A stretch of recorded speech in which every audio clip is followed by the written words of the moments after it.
네, 우리 설교 한 걸음 더 들어가기입니다. 이 부활이라고 하는 문제가 기독교에서 아킬레스건이라고 해야 되나, 뭐라고 표현해야 될지 모르겠네요.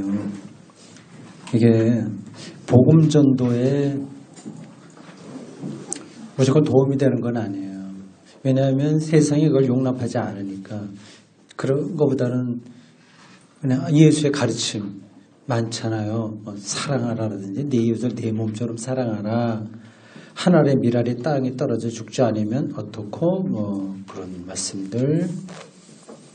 그리고 사람을 위해서 안식일이 있는 거지 안식일을 위해서 사람이 있는 게 아니다. 사람 중심주의 이런 거를 이야기하면 사람들이 귀를 좀 기울이죠. 불교가 그런 점에서는 메리트가 지성인들에게, 종교적인 사람들에게 있습니다. 거기는 내면에 벌어지는 심층 심리의 관계가 다 연관돼요. 그리고 두 가지, 불교는 그런 것 같아요. 우주에 대한 전망들 굉장히 아득하죠. 그게요. 그래서 현대 양자 역학 이런 데서도 불교가 본 그 세계 우주관이 틀리지 않은 것으로 연결이 됩니다. 그래서 지성인들에게 불교가 아주 우스꽝스럽지 않은 종교의 대표적인 거로 보여요. 근데 우주에 대한 전망도 아득하고요. 굉장히. 그리고 인간 정신의 심연도 굉장히 깊이 뚫어봅니다. 그건 종교적인 메리트가 있는 거죠. 근데 기독교는 역사적 예수의 운명을 절대적으로 보기 때문에 특히 이제 십자가 부활, 십자가는 그렇다고 하더라도 부활을 떼놓고는 기독교의 성립이 안 되는 거예요. 근데 21세기 특별히 자연과학이 거의 극한으로 치닫고 있는 이때에 이 부활이 받아들여지겠냐, 참 숙제입니다. 근데 그걸 빼놓으면 기독교가 성립이 안 되니 붙들고 있어야 되는 겁니다. 요즘 자연과학에 대한 그게 일반인들에게도 많이 이렇게 전달이 되네요. 유튜브나 이런 데 보면 그렇게 많이 나옵니다. 최근에 제가 대구에 있는 어떤 분이 준 지오그래픽 있죠? 지오그래픽. 네, 내셔널 지오그래픽에서 만든 10편 어떤 작품이 있어요. 10편으로 되어 있어요. 참 지금 재밌게 보고 있습니다. 9편까지 봤죠. 한 편 남았습니다. 근데 그게 우주정거장 거기서 살았던 사람들 한 대여섯 명을 등장시켜서 그들이 우주에 머물던 시간을 합하면 1000일이 넘는다고 그래요. 어떤 사람은 100몇십일, 아주 짧은 사람은 한 20여일 그 정도 돼요. 여러 종류의 사람들, 유색인종도 있고 합니다.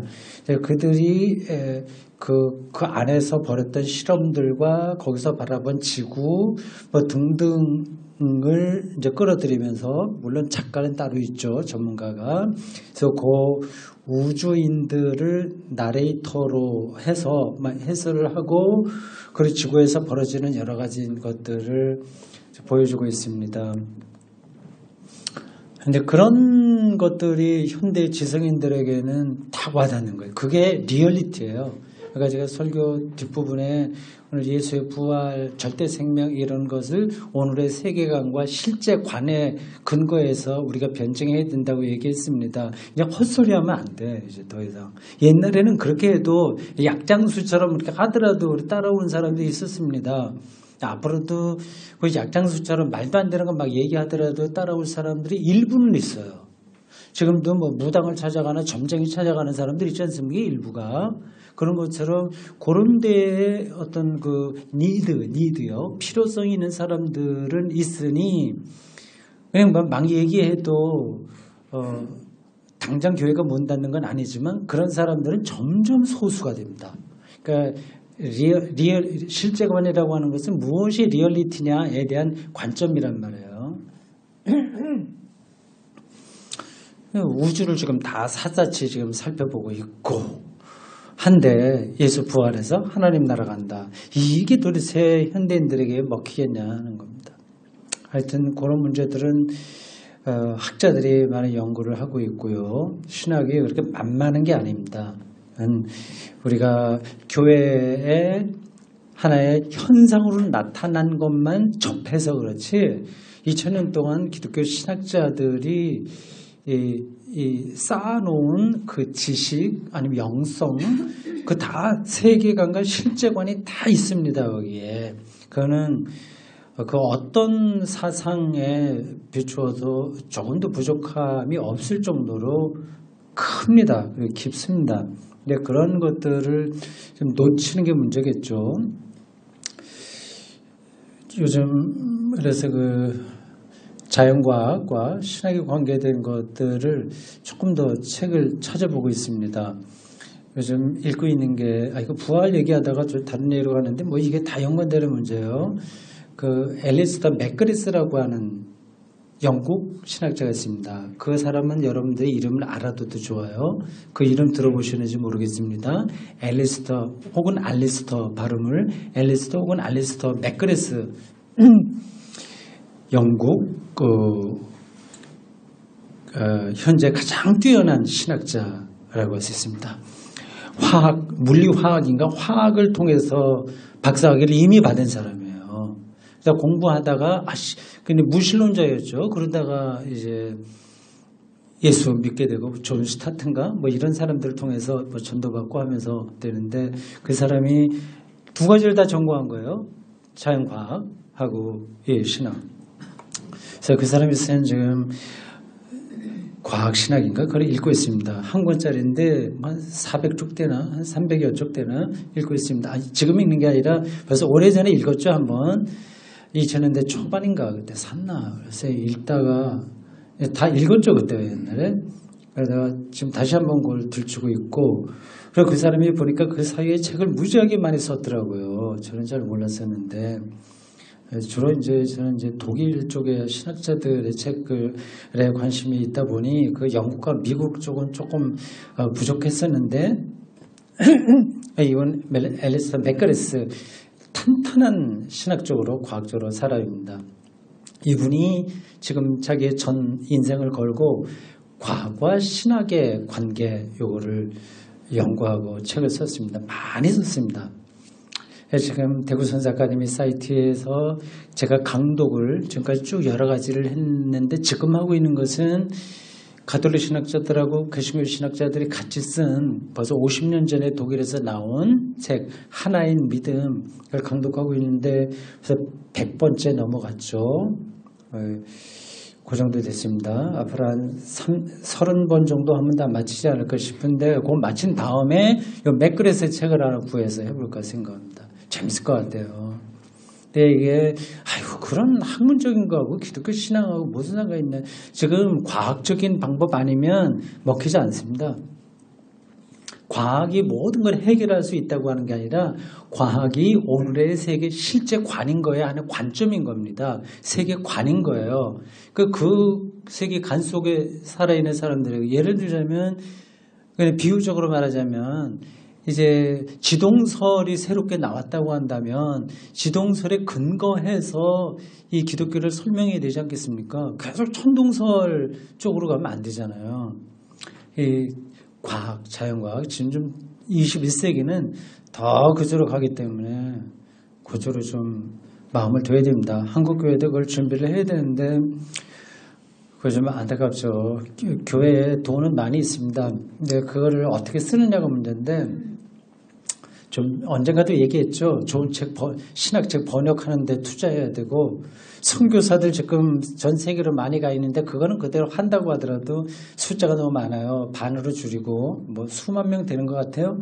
반으로 줄이고 그 선교사들에게 가는 그 이 헌금, 다 헌금이잖아요. 교회 헌금. 그거를 좋은 책 번역하는 거하고 학자들을 키우고 이 자연과학 앞에서의 그런 문제들 그리고 한민족의 미래에 대한 것들을 연구하고 운동으로 만드는 그런 데 돈을 좀 써야 되죠, 사실은.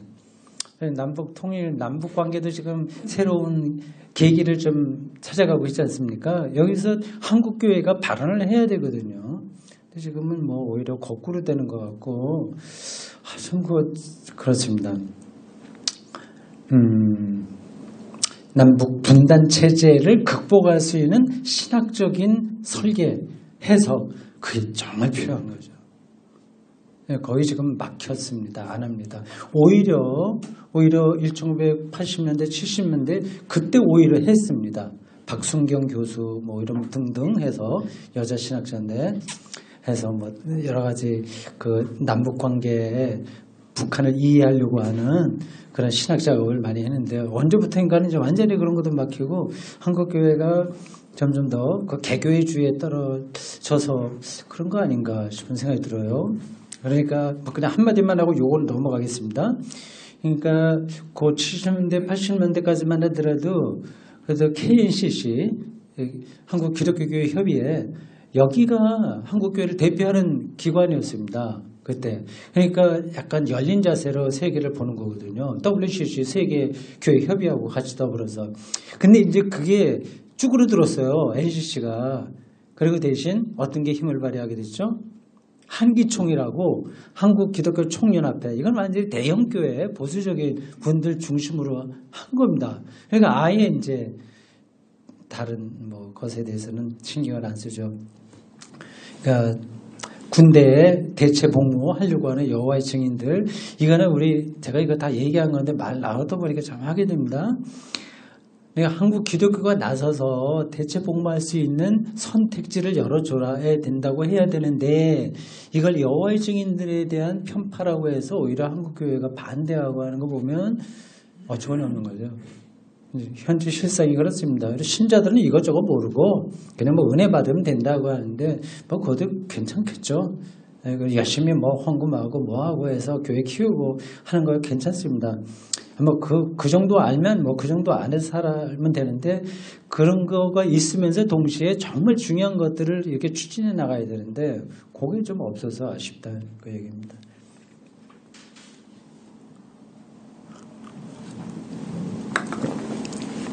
바울이 아주 특이한 사람이에요. 이 고린도전서 15장, 고린도전서에는 중요한 게 정말 많이 나옵니다. 은사 문제, 교회 분파 문제, 영지주의에 대한 문제, 그 당시 고린도가 어디 있는지 머릿속에 지도 그려지시나요? 성지순례 혹시 가보신 분 계세요? 저 아직까지 한 번도 못 가봤어요. 거기에 언제 한번 가보긴 하고 싶긴 한데 이태리까지만 가보고 거기 2000년 1년 동안 있으면 갈 기회는 있었을 거 아닙니까? 아프리카 어디 사하라 사막하고 그리스 그 흰 색깔로 된 그 해변가에 집 많은 흰색이죠. 거기 대부분이. 그래서 가보셨어요? 이번에 어디 가셨어요? 그런데 한번 가보고 싶은 생각이 있긴 있었어요. 왜 해변가에 흰색으로 다 되어 있는지 반짝반짝 그러던데. 근데 그리스가 지형이 개미처럼 생겼습니다. 위에 대륙이 있고 가운데가 정말 지협이라고 하죠. 밑에 이렇게 둥그렇게 있고 가운데가 잘룩합니다. 거기 지금 운하가 있나요? 고린도 운하가 있죠? 있나요? 없나요? 그건 지중해에서 그것만 통과하면 금방 가니까 뚫려 있을 가능성이 있는데 제가 잘 모르겠습니다. 로마 시대 때부터 그거 뚫으려고 노력하지 않았을까요? 수에즈 운하 그것도 옛날부터 생각이 있는데 시도했는데 나중에 됐고 막 고린도 운하라고 하는 게 있을 가능성이 높아요.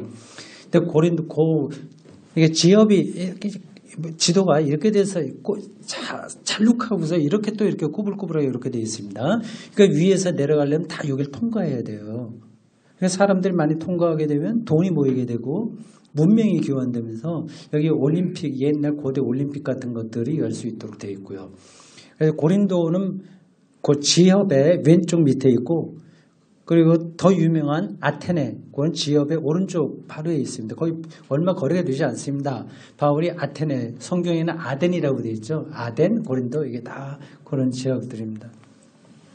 이 바울이 참 대단한 사람입니다. 고린도 교회 편지를 써서 우리가 그 당시 상황을 잘 볼 수 있게 됐죠. 15장에서 목록 6부류가 있다고 그랬죠. 개발로부터 시작해서 이 바울까지. 그게 아마 그 당시에 초기 기독교 안에 이렇게 전승되던 이야기일 겁니다. 누구 어떤 이들에게 나타났다. 근데 앞에 설교할 때 했습니다만 500여 사람에게 일시에 나타났다고 하는 현상, 이게 잘 저에게 딱 들어오진 않아요. 예수님이 그렇게 군중 앞에 나서서 부활의 주님이 나타난다는 게 이게 가능한가? 여러분들 알다시피 예수의 부활은 객관적으로 증명할 수 있는 게 아닙니다. 그러니까 예수 믿지 않는 사람들에게는 아예 현현되지 않은 거예요. 이거는 예수하고 아주 가까웠던 일부 사람들에게 경험된 예수를 살아있는 자로 경험한 거거든요. 그래서 그 교회 공동체 바깥에 있는 사람들에게는 이게 안 되는 거예요.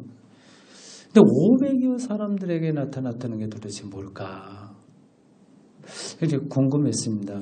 제가 설교를 준비할 때 일단 성경 본문을 여러 번 읽고 그 상황을 제가 상상합니다. 그걸 쓸 때 이게 어떤 마음을 썼나. 지금하고는 완전히 다른 세상이잖아요. 그래서 그 문자에 묶이지 않고 그런 문자를 통해서 그들이 말하려고 했었던 원경험, 원초적 경험, 신앙 경험이 뭘까? 그걸 이제 찾아내려고 하는데 그게 이제 그렇게 쉽지는 않습니다. 그래서 제가 아는 것만큼 하는 거예요. 그 목록이 쭉 나오는데 다른 데 또 안 나오잖아요. 다행스럽게도 우리가 바울 때문에 이렇게 예수 부활을 경험한 사람들이 있구나 알 수 있습니다. 근데 바울의 경험은 좀 특별합니다. 아까 설교에도 얘기했지만 승천 다음에 벌어진 얘기예요. 그러니까 예수님이 부활하고 40일 동안 땅에서 생활하시다가 승천했다. 이게 우리가 알고 있는 연대기잖아요. 근데 이거는 사실은 객관적인 게 아닙니다. 40일 있고 말고 그게 아니라 그거는 그렇게 글을 쓰는 겁니다. 그러니까 예수의 부활 현상하고 승천 현상은 똑같은 거예요. 이거는 그래서 부활한 다음에 좀 있다가 승천한 게 아니라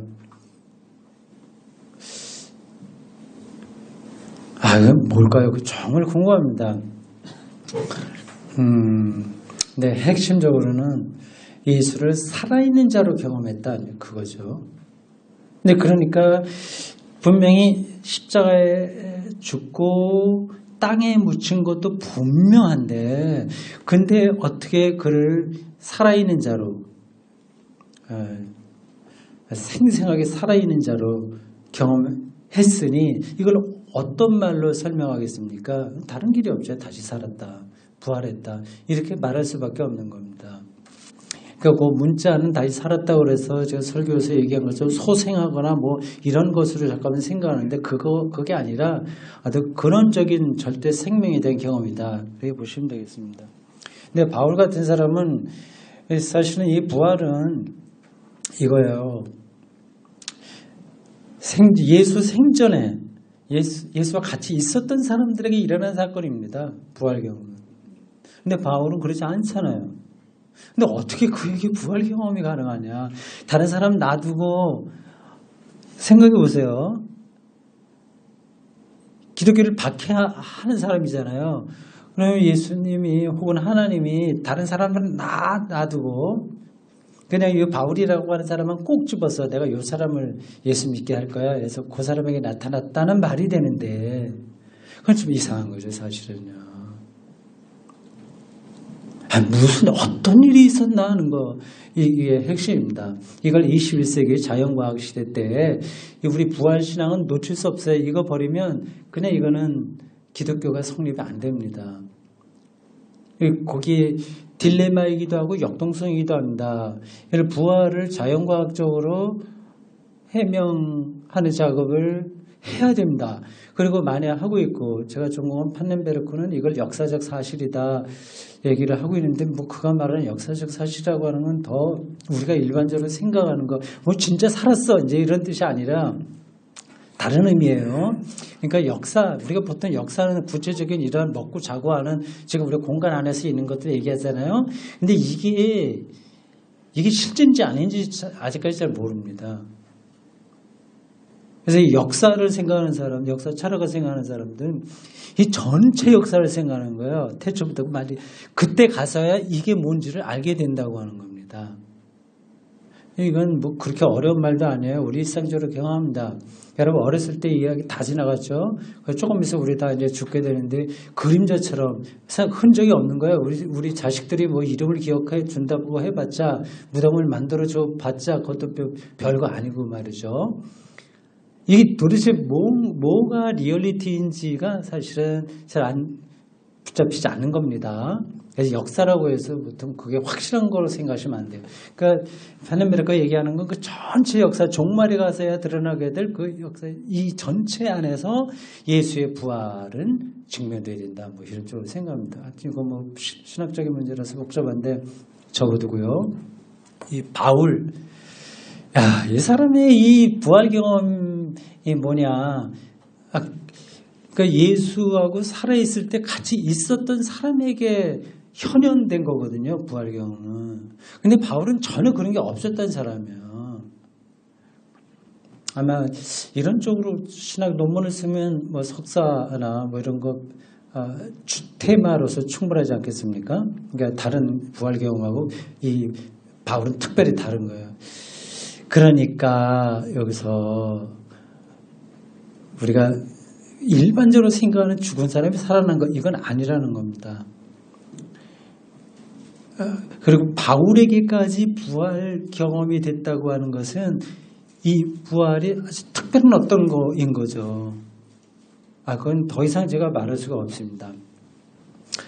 바울은 그냥 이렇게 다음은 이제 소설 같은 이야기예요. 바울이 예수 추종자들을 박해했잖아요. 근데 그 사람이 무식한 사람은 아닙니다. 율법주의자 바리새인 중에 바리새인이고 가말리엘의 문화생으로서 최고 석학이고 종교적인 정치적인 다소에서 태어나서 태어날 때부터 로마 시민권이 있었고 라틴어도 잘했을 거고 두루두루 그러한 최고 엘리트지 그렇게 예수 믿는 사람들을 박해했다고 해서 무식한 사람 아니에요.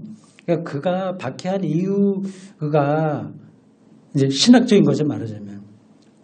당연히 이 바울은 예수에 대해서 많이 공부했을 겁니다. 예수 제자들을 박해하면서 알아야 이기니까. 그러면서 어떤 순간에 내가 여태까지 따랐던 율법 중심의 유대교 이게 아니라 전혀 새로운 하나님의 그 계시, 하나님의 뜻이 예수라고 하는 실존 인물에게 나타났다는 것을 제자들과 같은 차원에서 깨달은 게 아닌가. 저는 뭐 그렇게 추정합니다. 그거 말고는 다른 길이 없어요. 그런 깊은 깨달음 속에서 이제 그게 더 깊어지면 여러분 깊어지면 어떤 걸 경험합니다. 이건 종교적인 것만이 아니라 자연과학도 그렇습니다.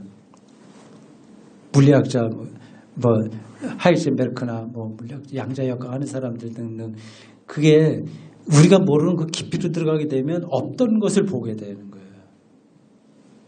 그러니까 바울에게 부활 경험은 그런 거다. 일반적인 게 아니니 이 사람들 이 바울이 일반 제자들과 생전에 예수를 만났던 사람들 못지않게 예수에 대한 깊은 이해 그리고 갈망, 희망 그런 것들이 그의 인격체 안에 가득 참으로써 예수를 경험한 거다. 그 경험을 가리켜서 부활한 주가 나에게 오셨다, 나타났다 이렇게 표현한 겁니다. 그럼 뭐 예수님 부활하지 않으셨다는 말인가? 그거 상관없이 내가 깨달은 거로만 충분하단 말인가?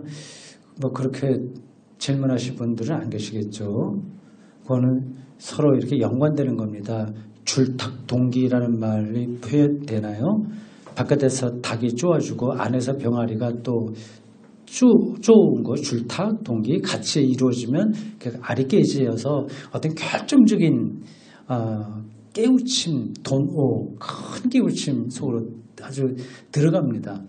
그러니까 종교적으로 위대했던 사람들은 다 그런 경험을 한 거예요. 그러니까 우리는 그냥 일상의 껍질 속에서 사실은 살아갑니다. 그렇게 해서 거기서 열심히 사는 것도 기특한 거예요. 말하자면 그것도 쉽지 않죠.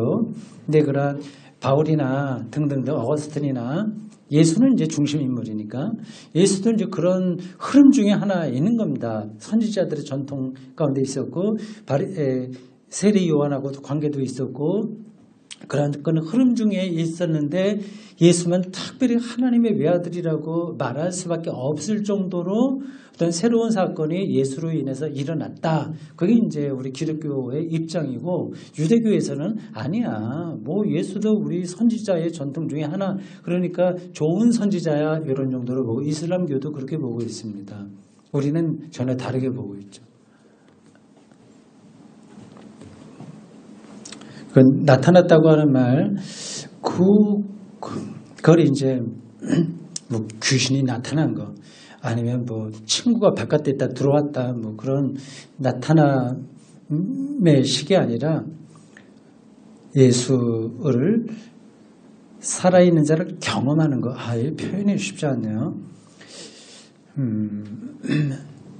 그렇게 보는 게 맞죠. 맞을 것 같습니다. 설교 마지막 단락에서 뭐 이렇게 결론은 그렇게 됐죠. 예수를 절대 생명으로 경험하고 살아가는 삶의 태도가 뭐냐. 증인으로서 사는 거다. 부활의 증인. 근데 그렇게 사는 게 오늘 세상살이가 바쁘고 또 다른 거 할 일도 많고 그래서 하기 좀 힘들다. 뭐 그럼 그렇게 살아라 하면서 그렇게 살게 되면 결국 예수 부활 증인의 영광스러운 삶에는 도달하지 못한다 얘기를 했습니다. 근데 이게 굉장히 관념적인 표현이에요. 예수 부활 증인의 영광스러운 삶. 성경에도 영광, 뭐 영생, 사랑은 좀 더 구체적이지만 뭐 존엄 등등 그런 표현들이 많이 나오지 않습니까? 근데 이 단어가 그렇게 돼서 그런 거지 성경과 그 종교 기독교 중심에는 관념적인 게 없어요. 말은 곧 관념과 실제가 하나입니다. 사실은 같이 가는 거예요. 그러니까 영광스러운 삶이라고 하는 거는 이제 나중에 내가 구원받아 뭐 그런 거 아니 보통 우리 일반적으로 영광스럽다.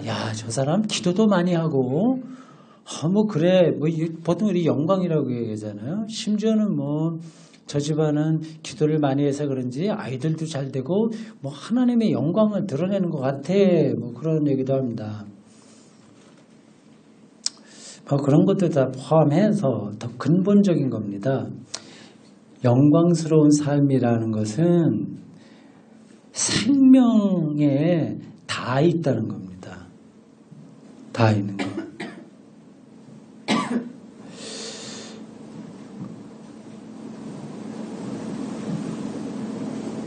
그러니까 여기서 말하는 생명은 하나님의 생명인 거죠. 근데 그것도 좀 관념적으로 들릴 거예요. 어떤 분들에게는. 근데 그렇지 않아요. 그거는 뭐 여러분들이 더 생각해 보시기 바랍니다. 그래 하나님의 생명은 죽은 다음에 완성되고 세계 종말에 완성되니까 그것에 대해서 마음을 두고 살아가라는 거구나. 현재는 아직 아니지. 지금은 고통스러워도 이걸 참고 견디면 그래 영광스러운 삶이 기다리고 있겠지. 그렇게 생각할 수 있습니다. 그것도 틀린 건 아니에요. 그러나 기독교가 늘 그 영광스러운 삶, 그거를 이렇게 미래로만 놓아두지 않습니다. 이미 들어와 있는 걸로 생각합니다. 이 결정적인 모든 완성은 그 미래에 이루어지나 지금 여기에서 그런 영광스러운 삶을 실제로 살아낼 수가 있습니다. 그러한 것을 경험했기 때문에 선교자들이 나올 수 있는 거예요. 그렇지 않으면 이거 누가 그렇게 그런 일을 할 수 있겠습니까? 근데 그러한 영광스러운 삶은 마지막에 주어질 생명에 대한 그 약속과 희망 가운데서 현재 이미 그걸 누리는 삶, 그것을 가능하게 하는 힘이 뭘까요? 그걸 가능하게 하는 누가 그걸 가능하게 할까요? 성령입니다. 삼위일체에게 성령, 거룩한 영이 우리로 하여금 그걸 가능하게 하는 거죠.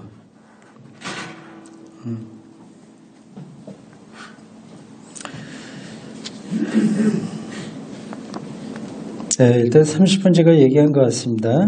두서없이 했는데 일단 이렇게 마치고 질문 있으면 받도록 하겠습니다. 고맙습니다.